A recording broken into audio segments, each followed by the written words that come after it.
For years, people have wondered just how deep Ghislaine Maxwell was connected to powerful people. Now, newly released documents show that her ties reached into places many never expected. It seems the leaders of the world's biggest, most powerful countries were all compromised. According to emails collected by the Justice Department, Maxwell helped support the launch of the Clinton Global Initiative in 2004. This was one of former President Bill Clinton's biggest projects after leaving the White House. The conference brought together world leaders, business executives, and celebrities to talk about global problems. The emails show that Maxwell wasn't simply a guest. She was involved in serious planning with world leaders. Sets of emails. This is from Catherine Rumler, who worked as Barack Obama's White House counsel, Democratic administration, White House counsel, lawyer representing the American presidency. Now, in the way that is normal in American life, she's the chief lawyer for Goldman Sachs. Yeah. Wow. And they're trading advice. She's getting his advice on, should I become attorney general? She's taking the advice of a convicted sex offender on should I accept Barack Obama's potential offer to be attorney general.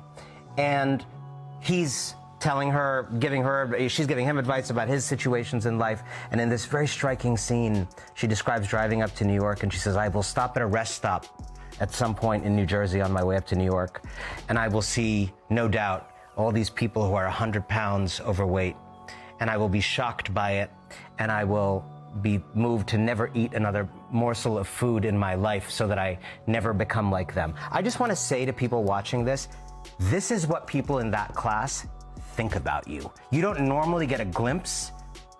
You see them on TV. You see them on their curated social media that someone else is doing for them. These emails are a glimpse of how people in this Epstein class feel about you. They feel you're a slob at a rest stop that they unfortunately have to stop at to get gas. She joined budget talks, discussed event challenges with Clinton's aides, and worked directly with Publicis Group, the company hired to produce the first big conference. At one point, she even arranged to wire $1 million to pay Publicis for work done on what was called the Clinton Project. Where did that money come from? That part is still unclear. It's not known if Jeffrey Epstein provided the funds, but emails show he knew about the payment. In one message, he told Maxwell to ask why $1 million now and where the money would be going. All of this happened before Epstein was charged in 2006 and before he pleaded guilty in 2008 to crimes involving a minor. It was also long before Maxwell herself was sentenced in 2022 to 20 years in prison for helping Epstein exploit underage girls. She is the daughter of British media owner Robert Maxwell. Maxwell later told investigators that she played a key role in setting up the global conference, something these emails and later survivor accounts corroborated. As her lawyer continues to press for clemency in exchange for her testimony, something President Trump has continually declined to rule out, how does this all make you feel? It's honestly very disturbing to see these images of her and have her be looked at as someone who could potentially be providing any kind of information in this case. I mean, she has refused over and over to cooperate with the investigation. She's refused to she doesn't have any empathy or has not expressed any empathy or remorse to her victims. So I think it's highly problematic that anyone would consider negotiating with a serious criminal like this. As for Bill Clinton, he has said he stopped speaking to Epstein before the 2006 charges. His spokesman, Angel Arena, said Clinton supports releasing all Epstein-related files and insists he knew nothing about Epstein's crimes. According to the statement, once it became clear that Epstein wasn't truly interested in charity work, there was no reason to stay in contact. But the new documents show something else, too. They reveal how wide Epstein's network really was. Many people questioned if all these documents implicating major world figures were actually a means of distraction from allegations about the President of the United States of America himself. I wonder if the sudden explosion of news about Musk is to distract from the concrete evidence against Trump. Bill Gates sounds like a creep, but this release is obviously just meant to distract people from Trump being featured so heavily in the unreleased Epstein files. Investigators reviewed more than 442,000 emails from Epstein's inbox. Most were normal business messages with staff, contractors, and service workers who managed his homes in New York, Palm Beach, and his private Caribbean island. His assistant Leslie Groff, accountant Richard Kahn, and pilot Larry Visosky were among his most frequent contacts. In and amongst the more than 180,000 images released are these pictures showing the then Prince Andrew kneeling over and touching a female whose identity has been hidden. There's no context, location, or date provided. Andrew has always denied any criminal wrongdoing, but this latest batch of files once again contains items raising serious questions of judgment, not least an email exchange from 2010, long after his close friend Jeffrey Epstein had been convicted of sexual offences involving children, suggesting he meet with a 26-year-old Russian woman in London who he might enjoy having dinner with. Andrew replies he would be delighted to see her and adds, "Will she be bringing a message from you? Please give her my contact details to get in touch." Epstein writes back, "She's 26, Russian, clever and beautiful, and yes, she has your email." Nearly 20% of his messages were with people in finance. Others were with scientists, doctors, lawyers, politicians, tech leaders, academics, and media figures. He emailed billionaires like Elon Musk and Peter Thiel. He exchanged messages with celebrities like Woody Allen and author Deepak Chopra. Political figures such as Ehud Barak also appeared in the records. Many people later claimed they had no idea what Epstein was really doing. Some emails were ordinary, others were disturbing. A small number included inappropriate comments and messages involving young women. But we have to start with Jeffrey Epstein, because the way you have written about him, it connects to a whole world of corruption. Yeah. Is he kind of the Rosetta Stone? Yeah, I think it's sort of like a meta scandal. You're looking at someone who really had, I guess, for lack of a better metaphor, had his hands in a lot of pies, right? Yeah, right. So he was sort of at the center of a lot of scandals, but not necessarily at the top, right? I think he was more maybe middle management in a sense, but very central to a lot of these things going on, that sort of these networks in which he inhabits are involved in, numerous acts of corruption simultaneously. Yeah. And he, is there involved in many of them, but not necessarily at the top level, right? And now, with Maxwell finally breaking her silence and more documents coming out, people are once again asking the same question. How many people were involved with him? The emails don't answer everything. They don't explain how Epstein got a favorable plea deal in 2008. They don't explain how he died in jail in 2019 while under surveillance. But they do show something clearly. His world was filled with powerful connections. Connections that seemingly didn't want him exposing them. His own brother has come out and talked about how Epstein's death just doesn't add up, alleging that he could have been murdered. They said there was a thorough investigation, but they've given no proof of that.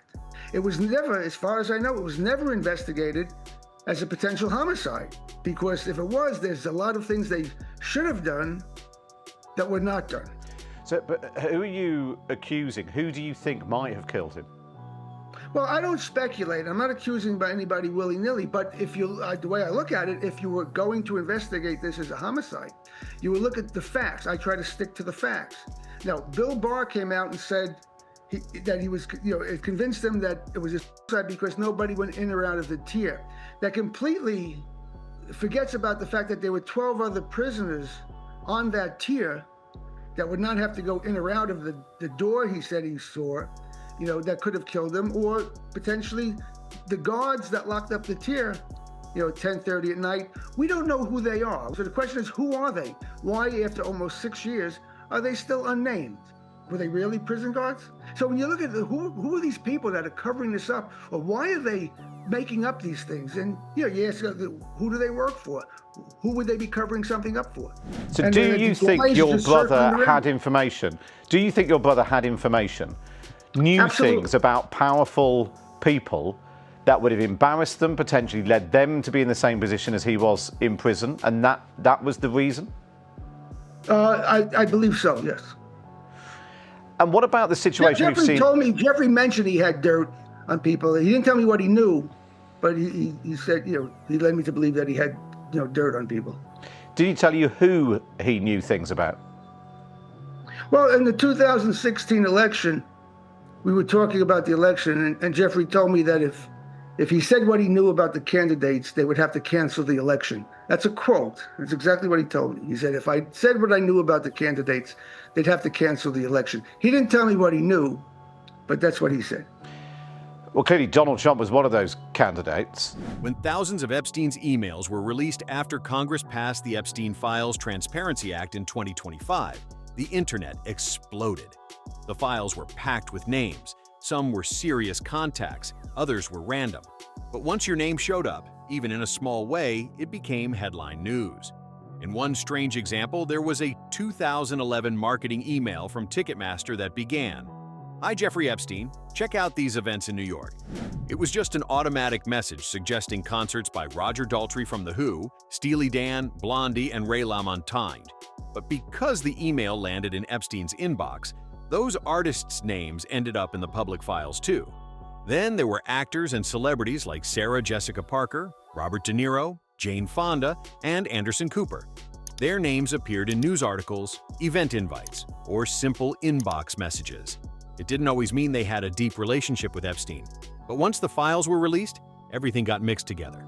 Comedian Jon Stewart even joked about it on The Daily Show. He admitted his name was in the files too. He read an old email where Epstein suggested Stewart might host a project involving Woody Allen. Somebody like Jon Stewart could host/narrate the biographical part. Excuse me? I am offended. Somebody like Jon Stewart? Because buried inside hundreds of thousands of emails are darker messages. Some names are still blacked out. One 2014 email thanked Epstein for a fun night and included disturbing language. Those redacted names are now under pressure to be revealed. Lawmakers like Ro Khanna and Thomas Massie have pushed to unseal more of the documents. Khanna even stood on the House floor and revealed that Sultan Ahmed bin Sulayem, a major business leader from Dubai, was named in the files. More names may follow. The deeper investigators look, the clearer the pattern becomes. Epstein built his power by connecting with wealthy and famous people. He introduced people to each other. He promised access. He made himself seem important. And at the center of it all is Maxwell. She was sentenced to 20 years in prison for helping Epstein exploit underage girls. Recently, she refused to answer questions during a House Oversight Committee deposition, using her Fifth Amendment right to stay silent. Ms. Maxwell, were you a close friend and confidant of Jeffrey Epstein? I would like to answer your question, but on the advice of counsel, I respectfully decline to answer this question and any related questions. Ms. Maxwell, can you please provide us with all the names of other additional co-conspirators to the crimes perpetuated by you and Jeffrey Epstein? I invoke my Fifth Amendment right to silence. Let the record reflect that Ms. Maxwell has invoked the Fifth Amendment against self-incrimination. But there has since been a surprising twist. Her lawyer, David Oscar Marcus, said Maxwell would be willing to speak openly if she were granted a pardon by Donald Trump. He also claimed that both Trump and Bill Clinton are innocent of wrongdoing and that Maxwell alone could explain why. That statement raised even more questions. Is Maxwell holding back information? Does she know details about how deep Epstein's industry ties really went? And why speak now? In a recent interview, singer Jaguar Wright spoke openly about the long delay in releasing the Epstein files. She questioned why the Department of Justice kept those documents sealed for so many years, and she made it clear she doesn't think it's about politics. She pointed out that both the Trump and Biden administrations had chances to release the files, and neither one did. In her view, this isn't about Democrats versus Republicans. She said people keep trying to turn it into a political fight, but she believes it's bigger than that.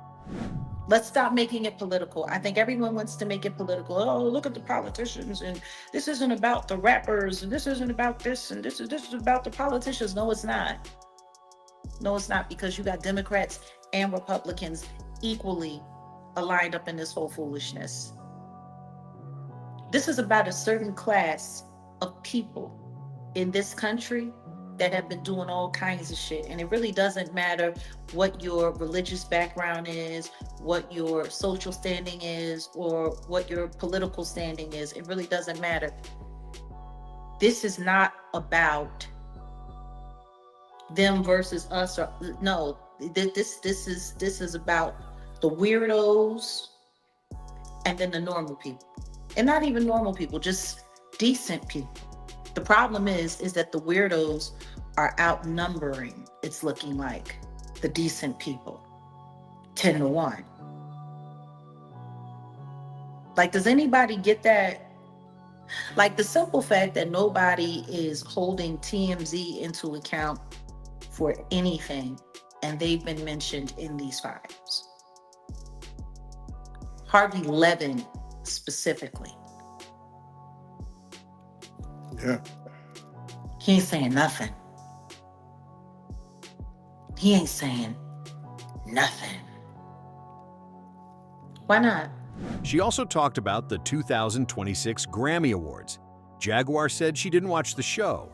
Talking specifically about Kendrick Lamar, she acknowledged his success and said it gives young people hope. However, she also suggested that some things are not adding up. When you think about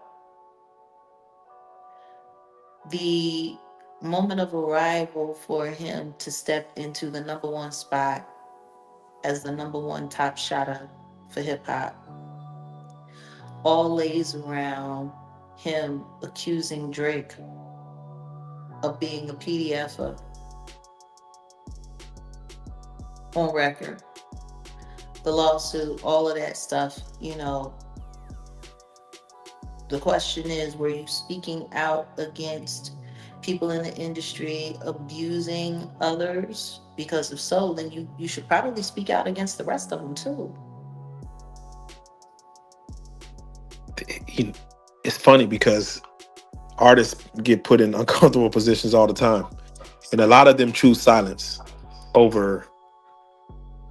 Yeah, but and they get loud when they want to too. You know, look at J. Cole. J. Cole pretty much disappeared during this whole time. From the time that the beef started, he was gone through the Diddy trial. I mean, is nobody realizing that a lot of people were quiet for a good share of time, and now that things are starting to die down after the documentary, people are back out on tour. People are trying to get back out on tour, put out music. Oh yeah, it's like, you know, they were all in hibernation waiting for the heat to pass, and now they all want to come back out like nothing ever happened. Perhaps the most shocking thing of all is that if recent rumors are to be believed, he may well still be alive. CBS News has uncovered new evidence that appears to contradict the official account of what happened in Jeffrey Epstein's jail the night he died. A closer study of surveillance video that night shows a glimpse of what may be a person in orange near Epstein's cell. FBI and Justice Department logs refer to it, but authorities have insisted no one entered Epstein's cell or his cell tier at night before he died. A technical failure that left only one working camera near that cell that night has created conspiracy theories. Official records say that Jeffrey Epstein was found hanging in his jail cell in August of 2019. Authorities ruled his death a suicide. But even years later, some people still ask the same question. Is Epstein alive? That question started trending again when a photo began spreading across social media. The picture, shared on X, showed a man many claimed was Epstein. In the image, the man wore dark sunglasses, had long hair, and a full beard. Some users said he was spotted in Israel. Very quickly, the internet lit up with theories. Was it really him? Had he somehow escaped? Or was it all fake? As the photo spread, more people began to question it. Some users claimed the image looked suspicious, saying it may have been created using artificial intelligence. Some pointed to facial differences. Others said the lighting looked strange. A few believed it was proof of a secret escape. But there has been no official confirmation that the man in the photo is Epstein. So was he a spy? I think he definitely had intelligence connections, and there's a lot, to suggest that was the case. I think one of the earliest hints we heard of that was having a Secretary of Labor, Alex Acosta, under Trump, say that one of the reasons he was pressured into giving Epstein a sweetheart deal during his first arrest in Florida was because he had been told by unspecified actors that Epstein belonged to intelligence. But that's kind of, what exactly does that mean? Was he an asset? Was he on the payroll? Which intelligence agency? Multiple intelligence agencies? Right. When you have his close association with someone like Ghislaine Maxwell in the mix, and her father had affiliations with numerous intelligence agencies, it really is an open question. He was kind of a bad guy. I'm reading your work about him, and explain who he was. So Robert Maxwell was involved in many things, but he definitely played a major role in undermining U.S. national security by selling bug software to nuclear laboratories in the United States. And this was directly facilitated by well-known statesmen in U.S. history, like Henry Kissinger, for example. And a lot of the people, I think, that enabled him, at least on the U.S. side, tend to be those that favor global governance. The Epstein files show that Epstein had contact with powerful people around the world. One of the biggest names mentioned is Ehud Barak. Emails also show Epstein was in touch with Yoni Koren, a senior aide to Barak, who had a background in Israeli military intelligence. Koren reportedly stayed at Epstein's New York home several times, and emails suggest Epstein may have helped pay for Koren's cancer treatment in 2012. In fact, there are threads on Reddit from as far as 6 to 7 years ago suggesting that Epstein had Israeli intelligence ties. A mysterious individual using the pseudonym Kessler approached a lawyer representing women with claims against Epstein, claiming to be in possession of tapes of Ehud Barak, the primary challenger to Netanyahu in a then-upcoming Israeli election, Alan Dershowitz, a Harvard law professor and big Netanyahu booster, as well as Prince Andrew and several unnamed billionaires. Kessler showed the lawyers poor-quality images on his phone which allegedly depicted Barak and Dershowitz in compromising situations. When the lawyers contacted the New York Times, the mysterious Kessler went behind their backs, contacting both the Times and Dershowitz, accusing the lawyers of plotting blackmail against Dershowitz and Barak. Could this Kessler have been Epstein? The records also show Epstein donated money through his foundation to Israeli-linked groups. In 2006, he gave $25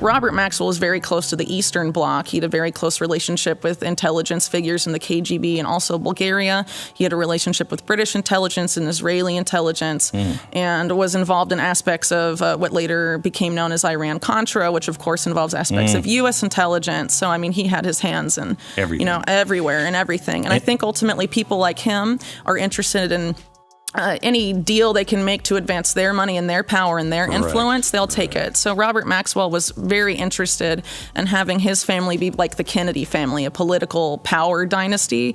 And that's part of why he started moving into New York City around, just a year or two before he ended up dying. And Ghislaine Maxwell was sent to New York sort of to be his emissary. Into the U.S., and he wanted her actually to marry a Kennedy, and this is attested to in past mainstream media reports. And you can see his efforts to get her close to, I think, one of the sons of Robert F. Kennedy, and also John F. Kennedy Jr., trying to get her sort of in that social tier, because he sort of saw that as, would advance his power and also, that of his children. And I think if you look at a lot at the psychology of Robert Maxwell, he seems to have had narcissistic elements, and that could be because of the trauma of his past. And a lot of times narcissistic parents see their children as extensions of themselves. Yeah. And so, that he's looking at how to build an empire and using his children to that effect. And you sort of see that with the psychology of Ghislaine. An FBI memo written in 2020 said one source believed Epstein was a co-opted Mossad agent. Mossad is Israel's national intelligence agency. The memo also claimed Epstein had been trained as a spy. However, there is still no solid proof confirming this claim. The memo mentioned Epstein's longtime lawyer, Alan Dershowitz, suggesting Epstein may have stayed connected to powerful circles through him. Dershowitz has strongly denied the claims. He said no intelligence agency would really trust him. He also argued that if Epstein had been working as an intelligence agent, he would have told his lawyer. Israel's current prime minister, Benjamin Netanyahu, also rejected the idea. He wrote that Epstein's close relationship with Barak doesn't suggest Epstein worked for Israel. It proves the opposite. Still, the speculation continues. In a 2018 email, Epstein talked about Robert Maxwell's death. The subject line read, "He was passed away." Epstein claimed that Maxwell once threatened Mossad, saying that unless they, the Mossad, gave him £400 million to save his Maxwell's crumbling empire, he would expose all he had done for them. Epstein also alleged that Maxwell had gathered information on the US, the UK, and the Soviet Union. The allegation have been made by people that worked with Robert Maxwell in the 80s that Jeffrey Epstein was seen in his offices frequently in the United Kingdom. And during that period of time, it was known that Epstein was active in the United Kingdom. He was allegedly being mentored by a British arms dealer named Douglas Leese with British intelligence connections. God.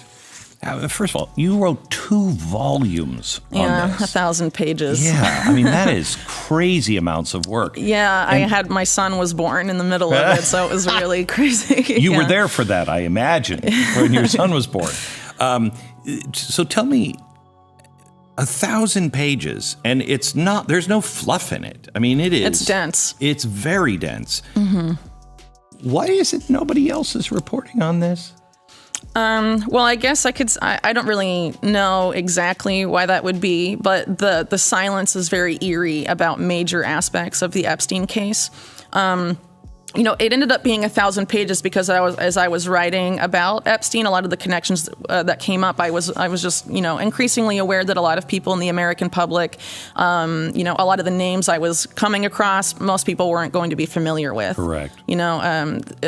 Banks like the Bank of Credit and Commerce International or BCCI, the scandal that involved, or even things like Iran-Contra, people may have heard the name but don't really know what it involved. Mm-hmm. So I figured I was going to have to go back and sort of explain that to people. So that type of context is volume 1 of the book, and also the history of sexual blackmail and how it's been sort of an undercurrent in some past political scandals in American history, and how in these sorts of networks in which Epstein was inhabiting, that type of practice and exploitation even of minors for those purposes was actually disturbingly common. Other theories have also surfaced.